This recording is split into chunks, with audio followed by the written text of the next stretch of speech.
All right, folks, welcome to the next episode of The English Way. Now then, we have again the wonderful Wendy Myers. On the last one we did with Wendy, I think you'll recall that we initially wanted to get into what it was like living in the States and Biden and January 6th and Wendy's eventful arrest. And we ran out of time. We ended up that much going on through the nervous system and health and things like that we ran out of time. So I thought I'd get her back on to finish off that tale. So good evening, Wendy. How are you? Hi, good, David. Thank you for having me. This is fun. It is, yes, you look radiant as always. Thank you. No, that's fine. So, very quickly, you are obviously an American and live in America, and you have quite recently just completely changed your timeline over there. What's it like now that the big man is back in the house? Now that daddy's home? Invigorating. It's very invigorating. Now, the energy is completely shifted for those of us that believe in him. I'm sure if you were to ask somebody else that didn't believe in him, it would be terrifying, but not correctly so, because nothing will happen to them other than their drama in their head. But it's amazing. It's amazing because there's hope again. And I know that hope is probably one of the biggest emotions. When you have hope, you can get through things. I know we talked about that sort of on the nervous system, or that was sort of my thing growing up, was having hope that something would happen that would get better. I think Americans have, no, I don't think. I know that the general mass population have hope again. So that's interesting because the English are probably staring down the barrel of a gun that they feel has no hope. And I don't see it like that. I see it as a necessary process. I think there is a near 200-year love affair with communism and socialism in England. And it has to end. I mean, Marx wrote his works here. He's buried here. The money came from here. The money for Lenin came from London and the United States. The money from Mao came from London. There's something that's got to be uprooted here. We have had a Fabian socialist organisation advise every Labour cabinet that's ever been in power. So there's something seriously wrong that needs to get dug out. So I don't see it as a hopeless opportunity, but there are a lot of people do. What would you say to the English who are currently kind of residing in a town that has no hope? Well, I'm not a person who sits under a rock, so this is going to maybe sound harsh to some, but you make your own hope. Um, I would say most of America was hopeless for the last 4 years. I was not. I was not. But I was also the person that did not wear the mask, ever. I got kicked out of stores. I convinced other people in stores to take their masks off. Um, I will never forget the one time I went into Safeway in my little town, and they were pretty good because they didn't demand you to have the mask, but they did. But I was literally, every time I shopped, I was the only person. So I was coming in without my mask, and there was a mom with probably a 4-year-old, and the 4-year-old was sobbing, which is horrible with a mask, right? Because you can't breathe. And the mom looked at me and she's like, how can you not wear a mask? And I started to tell her I was a personal trainer and a nutritionist, and I also knew stuff about the nervous system and that these were actually killing us slowly and were very horrible, and that you didn't have to wear them, and that if you were in a grocery store where everybody touched the food in the shelves, were you really, so I started going through a little bit of quick science with her. And she said, so do you think it's safe for me to have my child without one? Because this is miserable for her. And I said, oh, it's more than safe. It's healthier for her to not have it because she's not sick. And I said, and so she reaches down and she takes the mask off of her daughter, and her daughter just beamed and gave her mom this huge hug. And the look on that lady's face, that was pretty amazing. That was pretty damn amazing. And so every time I went into a store, it was somebody. One time it was a military guy that was I used to teach him when I was a high school teacher. And he was looking at me, he's like, Miss Myers, why are you not wearing a mask? And I'm like, Sam, I know you're smarter than this. What are you doing? And so he took his off before. And that is hope. Because each time I was able to talk to somebody to take their mask off, that gave them hope that they weren't alone, hope that somebody cared about them. And like every time there was kids in a store that were wearing a mask and they couldn't see people's faces, I made sure I would play peekaboo with them or smile with them or something to give them hope. And my hope came from the fact that I believed that there was some sanity left in people, that there was some humanity left in people, because people were just angry. Because when you can't see people's faces and you can't interact with emotions, you become this mind-numb robot. So I would say for you over there, I know it's not the same now because you don't have to wear masks. Who knows what it'll, but to find humanity within yourself each day so that you can then share that humanity. Because the more, you're either going to pass on one of two things. Every single one of us have the ability to pass on hope and joy and humanity, or frustration, anger, revenge, and anything bitter. Those are the two vibrations that we can pass on each day. And I think if you can find and dig in and find hope, it doesn't have to be huge. It doesn't have to be, oh, I hope that this election goes this way, or I hope that, because those are too big, those are too vast. That was never my hope. My hope each day was, I hope I can find something to smile about. I hope I can cause someone else to smile. I hope somebody gets a little bit of logic in their brain after I talk to them, or small things, because those are the little seeds that grow. So you have to be strong. I gave up everything. I lost all of my Instagram followers, which doesn't seem bad, other than it was my business. So then nobody could see my business, right? And my husband, who's my ex, he was at a job where he was forced to get the shot. And I said, no, we'll live in a cardboard box before you get that shot. And that was hard. And he, even to the day, he's like, thank you. I would have taken it had it not been for you. Because it was so miserable at his work. He had to work an extra hour and a half each day for 10 months because it took him that long every day to have the test. So he would have to go in an hour and a half early. So they would do the test. They always made it miserable and long. So every day, an hour and a half was added to his day. And every day it was the stress of, if it comes back positive, and they mind fear-mongered you. So you have to be strong enough to know that the meaner and the more aggressive the government gets, that's because they know they have that much less to stand on. So I guess find the hope in yourself and then pass that hope on and be strong. I got so frustrated with the people that were like, oh, I'm going to put a mask on so I can go get a cup of coffee. I'm like, are you kidding me? You're going to sell our freedom for a cup of coffee?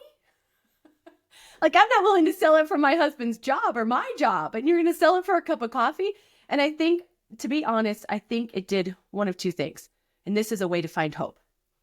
When you're a strong person and you know you can make it through, you get the opportunity to find other strong people. Because it was very rare for me to find a very strong person. But when I did, that was a huge bond. And it even is a huge bond for me now as I'm dating. I know that I would never date a man who put a mask on. Because I want a man stronger than me. And if he succumbed to that, then he's not a strong man. And I know that's harsh for some people to hear, but, and they'll come back with, oh, but I would have lost my house. I would have lost my job. Well, I was looking at that and I was willing to do it. And I did it. And if more people, I guess this is the thing. This is what I would tell people. This is what I told people when we were in the midst of it ourselves. There's a movie, Bug's Life. Have you seen Bug's Life? Yeah. Okay. Yeah. Bug's Life. So the ants and the grasshoppers, right? And there's just this little ant that's supposedly nobody and he can't do his job right and blah, blah, blah. But he gets the ants to work together. There was one thing I could say to a nation going through this. You guys are the ants. The government is the grasshoppers. And they think they can control you. There is so many more of the ants than there are the grasshoppers. And we have to remember that. And if people had actually put their brains together and put a little bit of courage in their coffee in the morning, we never would have gone through what we went through. But people were terrified. People were scared for no reason. They had lost their faith and lost their courage. And so if more people, because I saw it when we had rallies and 100 people would come and next time 2,000 people would come and the next time 3,000. And that just continues to multiply. So have the courage to speak out and stand up.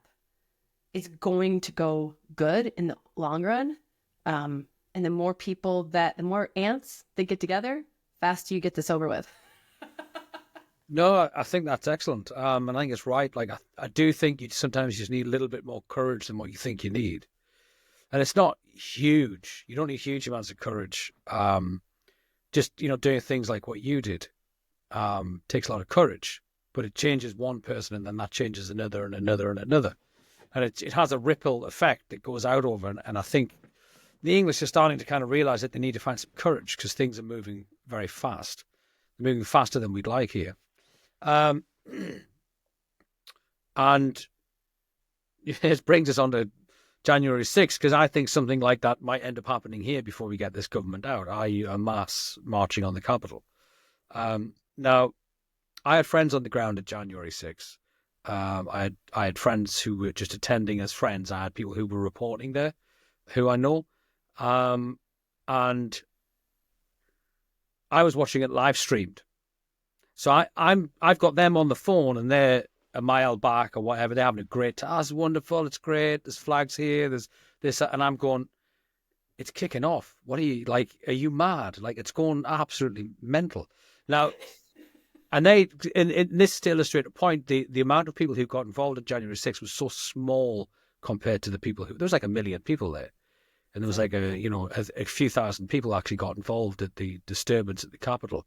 And most of it was people in Antifa masks and what have you. Riot gear. The majority of people just were trying to stop it. But you were there though, weren't you? You were on the ground at January 6th. Yeah. I was. So tell me your story. Oh, wow. Well, the universe definitely blessed me. The day before I went to Arlington, and that's the cemetery for anybody who doesn't know. And the military cemetery, isn't it? Yes. And I'd never been there and I only had one day. So I won this trip. I did not have the money to fly and I won this trip because I was like, oh my gosh, I have a history teacher. I have to be there. I knew this was going to be Tea Party 2.0.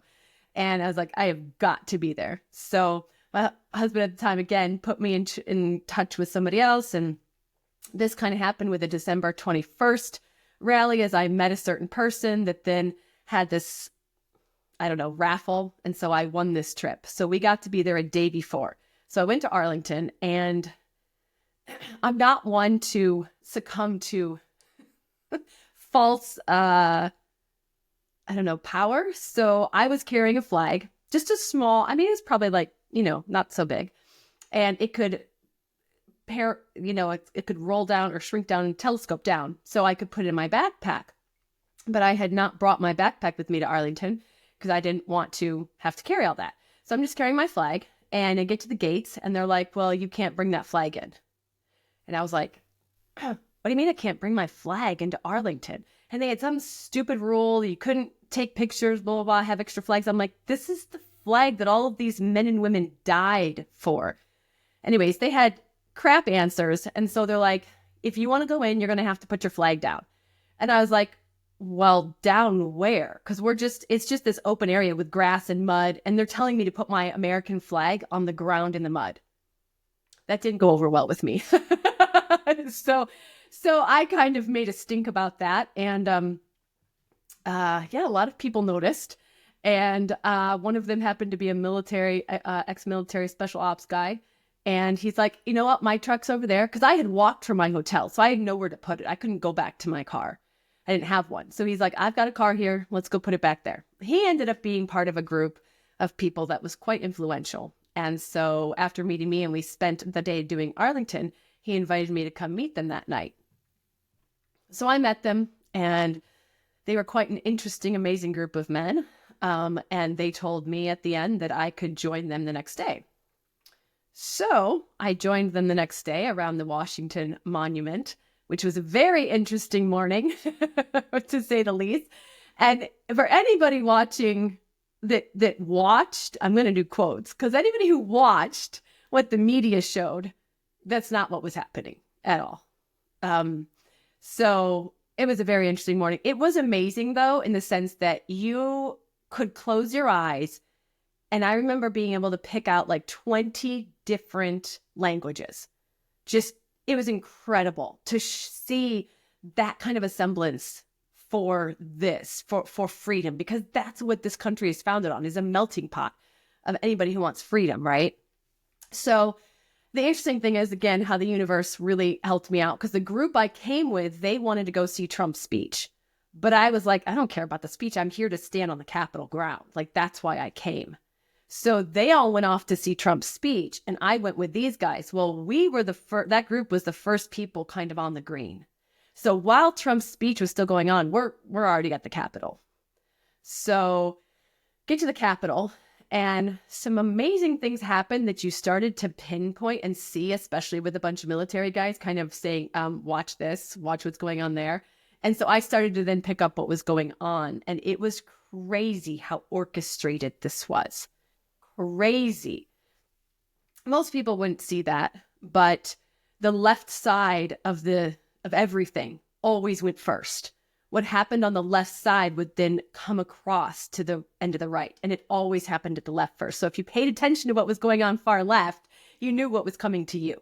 And it was crazy. So these guys were prepared to help anybody who had tear gas in their eyes. They had the Malox and the bottles. And that's basically what our job was, to help anybody who had tear gas. They knew it was going to happen. I've been tear gassed again December 21st. That'll happen. So I got it. So it was wild to see the difference in generations. So you'd think at a rally where cops are beating people and breaking legs. Yes, I witnessed a woman have their leg broken by a cop. I witnessed a man having his arm broken by a cop. The cops were brutal. Absolutely. I was literally feeling like I was watching Nazi Germany, because what the cops were doing was despicable. Despicable. But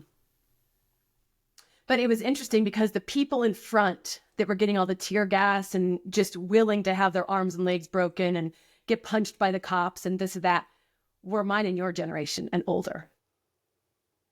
The 20-year-olds were sitting in the back, standing on the, ledges, just like on their phones, trying to catch social media that they were there, right? But it was crazy. So kudos to the 60, 50, and 40-year-olds who were all at this movement, because they were the ones that were actually doing things. So yeah, as the left would, start to get riled up, or the left would break through a certain area, then the right would. And it was never the right first. It was always the left first.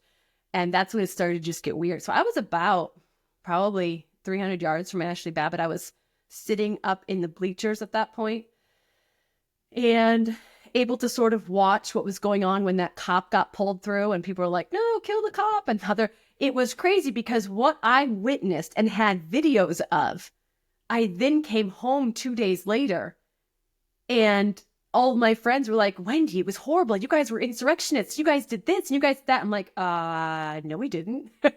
I was there. No, we didn't. And the chance of the people when things were happening, which I saw the media play in on, were not what we were chanting. We were chanting, give him life, give him life, give him life, not this crap that, kill him and things like that. And the people that were smashing windows, totally not Trump followers or patriots at all. Because if you talked to the surrounding people, it was very apparent who the infiltrators were, because they would ask these weird questions. Yeah. And you're just kind of like, I don't have a good vibe from you. And then they just, everybody there that was a patriot, that was there to speak for freedom, had a very upbeat attitude, had a smile on their face, was very positive about being there, very positive about the whole thing. And that energy relates to how you speak and how you interact with other people. But then you'd once in a while get introduced to somebody that you're just like, you have so much hatred, I can literally see your aura around you. And that was not a patriot person. Those are the infiltrators. And those are the people that ended up smashing windows and doing damage in order to make it look like we were violent people. But the mass majority of people and the energy and what we were there for was so just to have our voice heard. And I have a very interesting perspective from this whole event, because the guy I went with, David Medina, he went from the Trump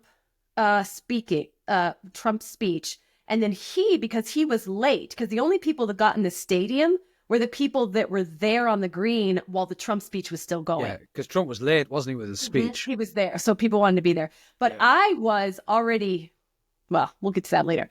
So I'm sitting there and our phones go off, and they had already told us that as soon as you use your phone or have your phone there on J6, forget it. You're screwed by FBI for the rest of your, days. They're going to have your data. They're going to have everything they block. And it was crazy what was going on because our phones would all of a sudden go down. And everybody would be like, is yours down? Is yours down? And then you've got some military guys who have extra devices. And they're like, yeah, we know, but we got And it was always everybody's device at a certain time. And I remember going home and having people tell me, no, at this time, people who had watched it really closely. And they're like, no, at this time, this happened. I'm like, no, that's when all of our phones went down. So no, that didn't happen.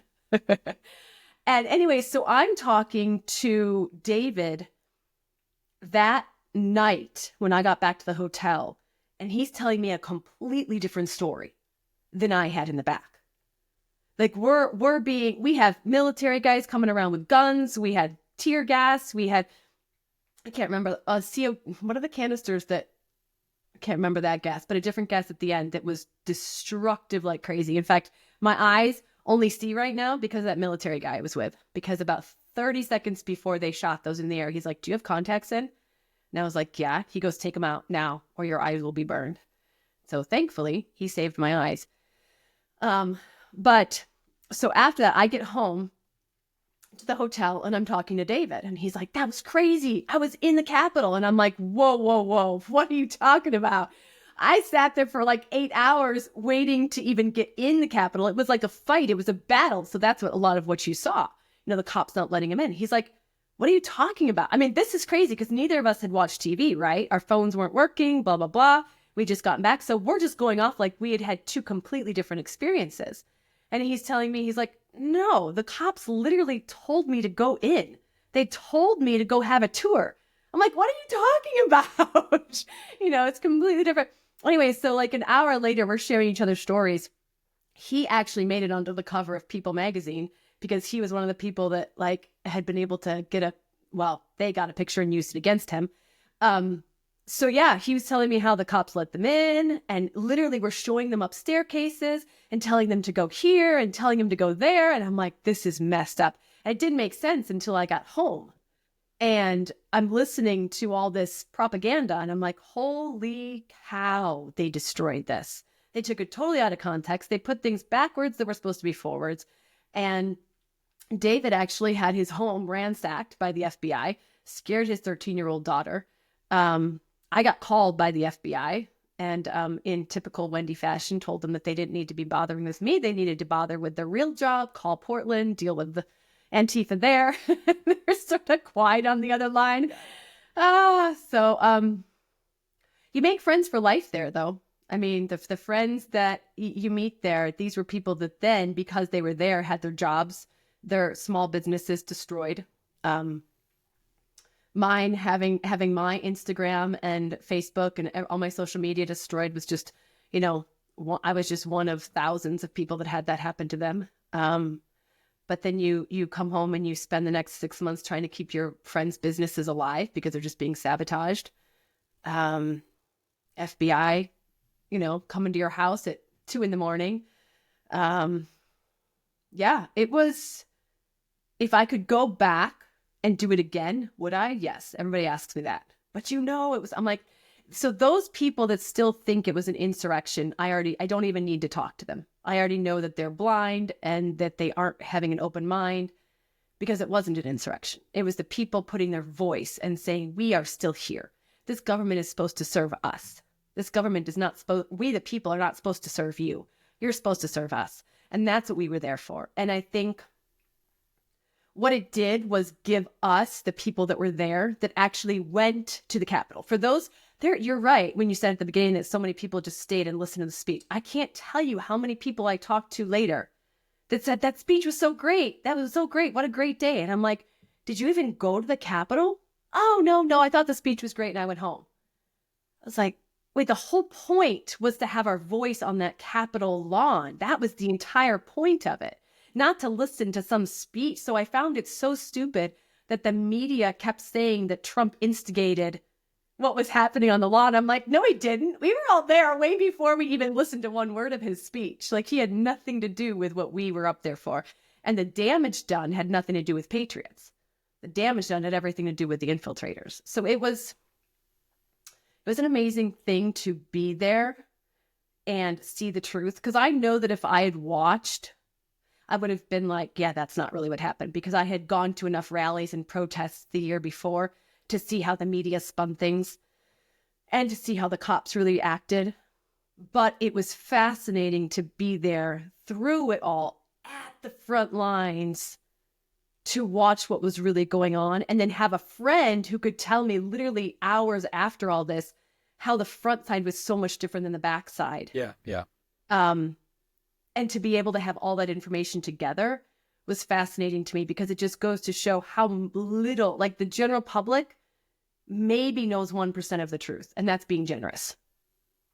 And I think that's, if there's anything England can learn, it's to just seriously turn off your TVs. Like, I've never been a TV person or a news person, but especially after that, I was just like, if somebody started telling me what the news or media was saying, I was like, I don't want to hear it. It's a lie. So if you guys want to keep your communities together and keep people strong and hopeful, turn off the damn news, because it's just a lie. It's 100% a lie. Yeah, it is. I think the TV in England's kept alive by the boomers. I think everyone else is pretty much switched off. There's maybe some Gen Z and millennials who watch trash telly, but I think the news they do get from social media. The boomers. Well, it depends on the social media.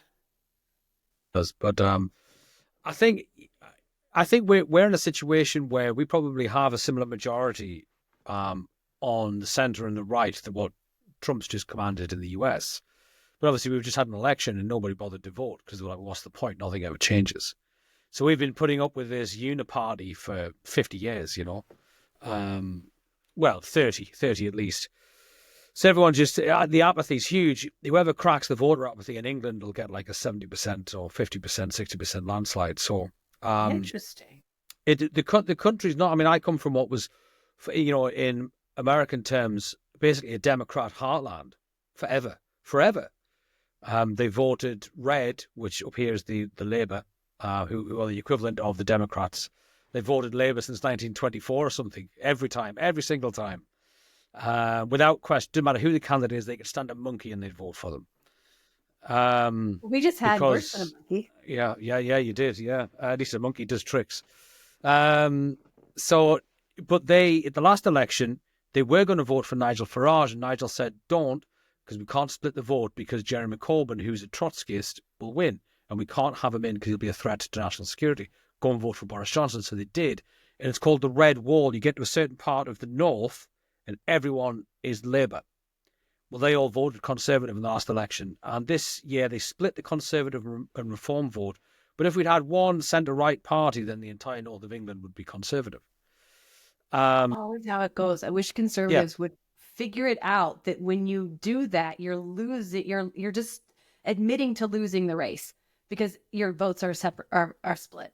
Well, I think they'll win the next one without a shadow of a doubt, because the Conservatives are essentially full of Twinkies, and if you don't know what Twinkies is, go and look it up. I know it's yeah, and they seem to spend more of their time doing that than actual policy. So yeah, but there is a general sense of a loss of hope. We're already in the process where the state authorities are being used to terrorize people. I mean, the government has just demanded they get a backdoor key from Apple for the encryption. I don't know how easily they can use that, but they will. We had a woman who essentially got jailed for 2 years and 9 months for admitting to being a racist. And, you know, her 3 kids are left. But there was a Labour MP actually physically assaulted somebody the other week, and he got 10 weeks. So we're already in that lawfare situation, that dual thing. Yeah, so we are going to have to do that. And I think as more civil disobedience gets called for, I think the Brits are going to have to kind of face up to this similar thing. And The thing about January 6th, I watched a live stream at the time that had about 16 different feeds going all at once. And you could see what was going on, the front side, the back side, then the speech area. And you could see it kind of all unfolding. Is it Jacob Chansley, the QAnon shaman? Oh, right, him. I Yeah, can't remember so the name. his, The I remember, picture everybody knows. yeah. Remember talking to his sister that night, and she was saying he was basically invited to go. And she was like, Well, I believe that because David this was. is a setup. This is a setup. Yeah. He's been set up. He's been invited to go. They led him round. He was met by somebody there because he's ex-Navy. It was all planned out and all the rest of it. And he was asked to kind of go and do this, and then they arrested him for it. So 100%. David showed me the video of the cop escorting him in. it's mad. It's mad. So But of course, you won't see that. being Wendy Badass, you then got arrested, right?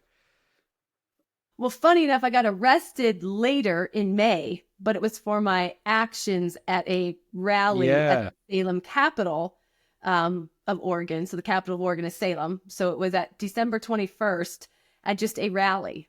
And this rally was family. I mean, this was very safe, very friendly, at least on our side.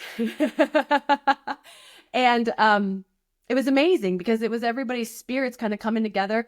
Early on in the day, there was this. So what was going on was Commie Kate, as we call her, was making laws in the middle of the night and then not telling anybody about them and punishing patriotic businesses. Right. So we're like, no, we need to see these. We need to hear these. It's our right to be inside the Capitol and hear these laws that you're making.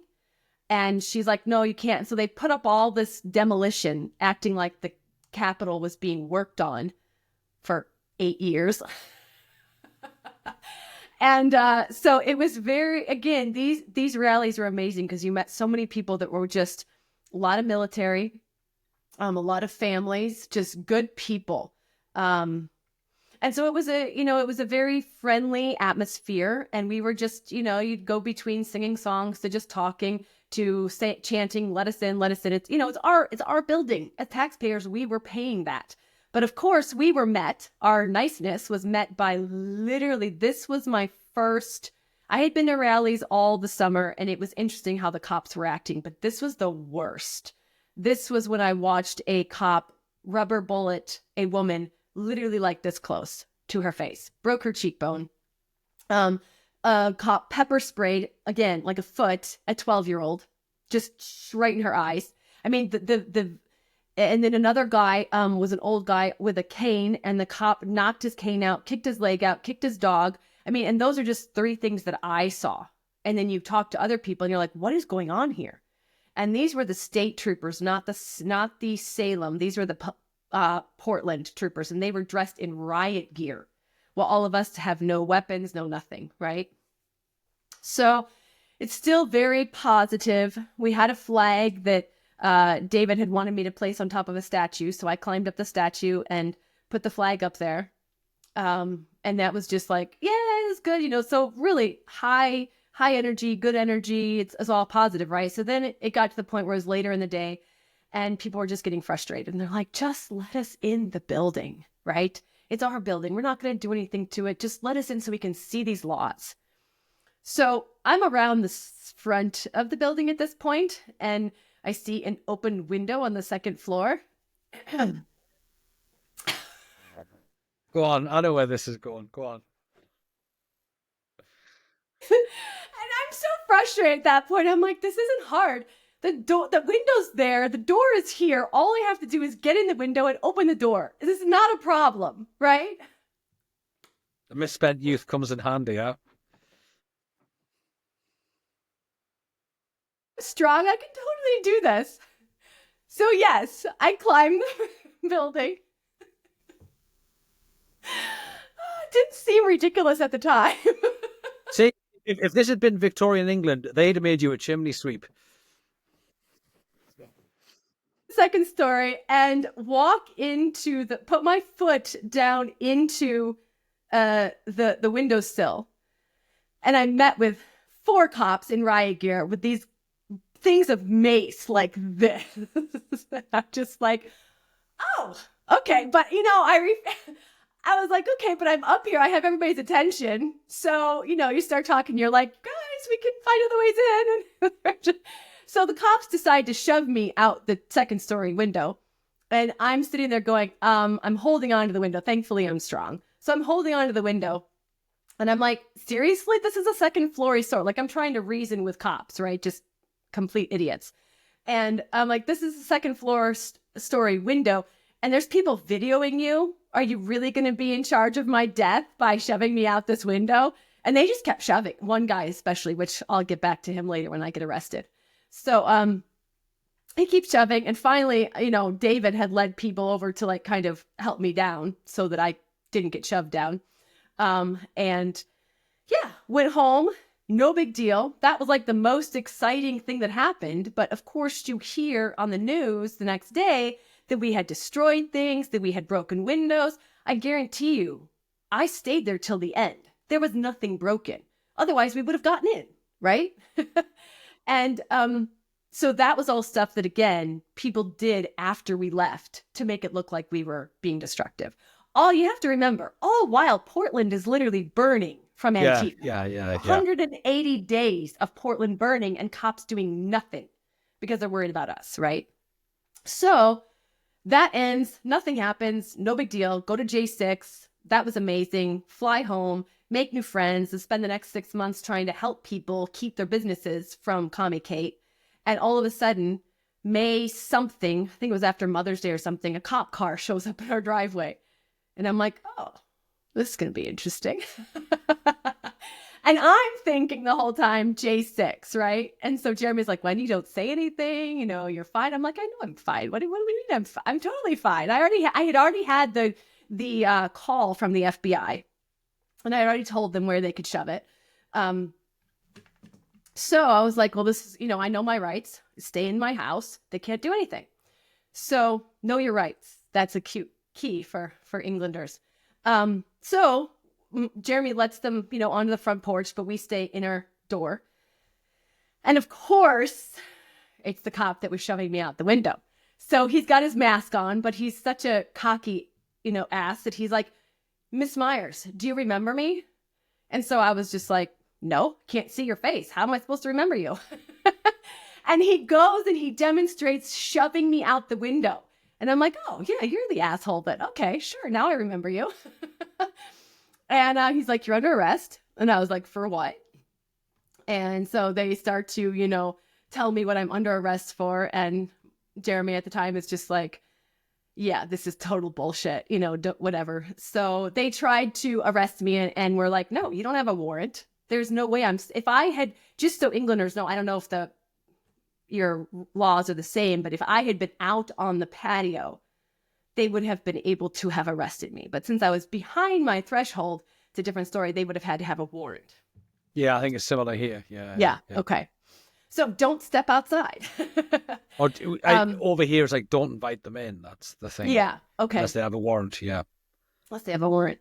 So it got to the point where they're like, well, here's your orders. They had charged me with trespassing in the second degree and disorderly conduct in the second degree. So trespassing in the second degree would have only gotten me a fine and some, hours and maybe like 2 months in jail. But disorderly conduct, I think actually in the third degree, was going to get me 10 years in prison. And so I was like, oh, this is interesting. And I had a conversation with Jeremy and I'm like, okay, so I'm going to prison. I don't care. This is ridiculous. They're just, and that day that I was in Salem, this whole thing went down. December 21st was when Mike Neerman left the door open for some of us. So some of them had actually gotten in. So Mike Neerman got shot down a lot of people went down this day. They made a very big spectacle of patriots at rallies this day. So this was like the rally that they just shoved a bunch of patriots through.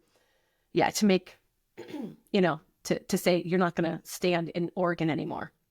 So I knew what I was being made, an example of, right? To shut people up. And I was like, that's not happening. And Jeremy's like, all you have to do is plead guilty. I'm like, I'm not pleading guilty. Guilty for what? I'm pleading guilty. And he's like, well, what about your 3 daughters? I'm like, yeah, you're here. You're good. 10 years, Wendy.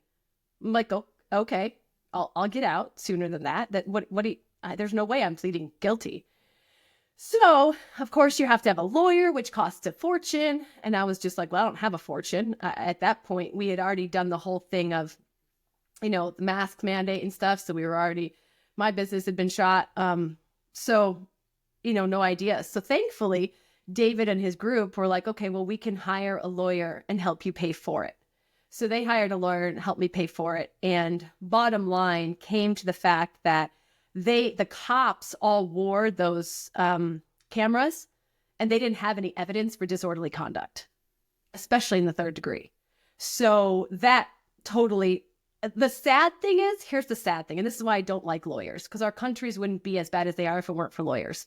If I had tried to fight that on my own, that wouldn't have gone anywhere. It wouldn't have mattered that the camera footage does not show disorderly conduct.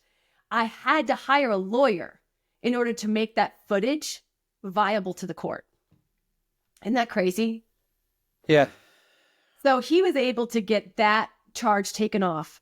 And with that charge taken off, I pleaded guilty to trespassing because honestly, I did. I had my foot in the windowsill. So I was like, well, yeah, I trespassed. You're right. I did. And I will do it again. So I got fined, and then I had service hours that I had to do, which this is hilarious. So I had like 200 service hours that I had to do, but you could do it with anybody. So who did I do it with? A pro-Trump campaign. It's great. I was like, yeah, I'm shoving it to you again. So that was amazing. I got to meet lots of new people and turned out to be a blessing. So, I lost my concealed carry license though, which sucked. That did suck. Have you lost that permanently, or? I lost that in Oregon. Now I could reapply for it in Oregon, but I don't live there anymore. So in Idaho, it's free to conceal carry. So you don't need. So I'm good now. But yeah. Yeah. Wow. It was quite interesting to say the least. But that's why I say I don't really respect people who couldn't wear or who had to wear a mask. Because they had to get their coffee or had to get their this or had to get their that. Because there was plenty of us on the ground all the time, every weekend, saying, no, we are fighting for this. And it's just, yeah. Well, so that is the thing. There's two things there. One, that guilty thing is exactly how they got people in the summer in England last year when they had the riots. The majority of people who were jailed weren't people who were involved in the rioting, but people who commented on it. It was illegal to comment on it, right? What they did was they basically said, look, if you plead guilty, you'll get out in 2.5 years. Or if you plead not guilty, it's going to go to court. It'll take 3 to 5 years, and we're just going to keep you on remand till then. So people were just pleading guilty. And the few people who stood up to them and said no got out, got squashed, because there was, what are you going to charge somebody on a tweet? Yeah. I don't like these people. I don't want them in my country. That's not a jailable offence. No. And they've essentially, I think this will all get overturned in the UK. I think it'll be a travesty. I think people will get sacked and jailed because of this, but not at the moment. And the other thing that's kind of scary is that you're just a man. You're not a big podcaster. You're not General Flynn. You're not any of these big people out there. You weren't part of Trump's team. You weren't part of his legal team. You had nothing to do with anybody associated. You're just a mom from the United States, former school teacher who went, no, my country's worth more than this. And this is what happened to you just for doing what you felt was the right thing. And I think that's the thing. Our nations are similar. I mean, America is essentially our child. And the principles that America is founded on are English principles. George Washington was the perfect Englishman. I can't fault the guy. And he did exactly what I would have done. Exactly what I would have done. And both of our nations have been founded on ordinary people doing very extraordinary things in order to stand up and make it the nation that it is. And I think if we lose that, then we lose everything, because it's not, Trump is only there because people did extraordinary things under Bush to begin laying the groundwork for Trump to get in. It was the Christian patriots who started monitoring the ballot boxes because they clicked fraud was going on. It was all of these things that happened from 2004 all the way through, and it just grew and it grew and it grew and it grew and it grew and it grew. And it was all individual people who said it has to change, it has to change, it has to change, it has to change. And it's not, I think people sometimes think that Richard the Lionheart's going to ride in. Richard was an incredible figure, but he's a once in 100 years figure, which Trump is, to be honest. Let's be honest. Mm-hmm. But there has to be something for them to ride in for. And this is kind of where I'm at with my people. It's like, you have to lay the groundwork. If you want this man, Nigel Farage, to truly be that man, you have to give him something worth coming in for. Yeah. And this is like where the hope comes. And you hear, your story there. Like I say, you're not ex-military, you're not ex-special forces. You're Wendy, right? But that little act makes a dint. It's a death by 1,000 cuts for the beast. And I think that's what everybody has to do. They have to do their bit because it cannot stand being cut that much. Yes. Amen. They have to do their bit. And that's the thing that I kept telling everybody is stop, because everybody would talk about how, when Trump gets back, he'll save us. And that nothing made me matter. Not because I don't support Trump. I love Trump. But because I was sick of people waiting for a savior to save them. I was like, he's not going to save you. And even if he gets in office, which that was 4 years. So I was like, I didn't know. He's still not going to save you. You have to save yourself. It's very much like what I teach people with the nervous system and with regulating their health. You have to save yourself. Trump can make laws. Trump can do this and that. But I mean, we've seen if they can't be carried out by the people down, then it doesn't matter. It doesn't work. Laws are just on paper. And so it has to be the people, the moms, the dads, the teachers that you think you can't, the people that think they don't have a voice. It's those voices that are almost more important because those are the ones that create other people to stand up and say, oh my gosh, if she can have a voice and she's nobody, then I can have a voice. And that's what causes the ants to be bigger than the grasshoppers. That was a good weave. That was a very good, that was a 52-minute weave. That was very good. Trump would be proud of that. That was well done. Well done. No, that was good. That was good. So yeah, look, I think we're in perfect agreement there, which is a little bit behind, which is odd because we did Brexit before you did Trump. It is interesting that yeah. But why do you think that is? Because communism's heart, not the heart, but the spiritual root is here. Okay, we made it. It's from England. Right. Like you look at England, and I'll say this, you being American, because I think America's going to do this, but America hasn't achieved the greatness that England and Britain did yet. Correct. Like I said, we've only got 22 countries left to go. So, but it will. But it let's see if Trump behaves himself. We might have another crack. It's third time lucky. So it's out of that greatness. There's always a balance. There's always a balance. Whenever you have goodness, you have great evil, and you can see this. In England, there was something incredible. To me, the civilizational peak of the English was the Georgian period, and it was the closest we ever had to an idyll. It's the closest we ever had to the divine manifestation in reality in the West. But out of that greatness, there has to be a balance. So the greatest evil the world has ever seen was placed there. I mean, if you ask me, communism is the red beast in the Bible. I would agree. Yeah.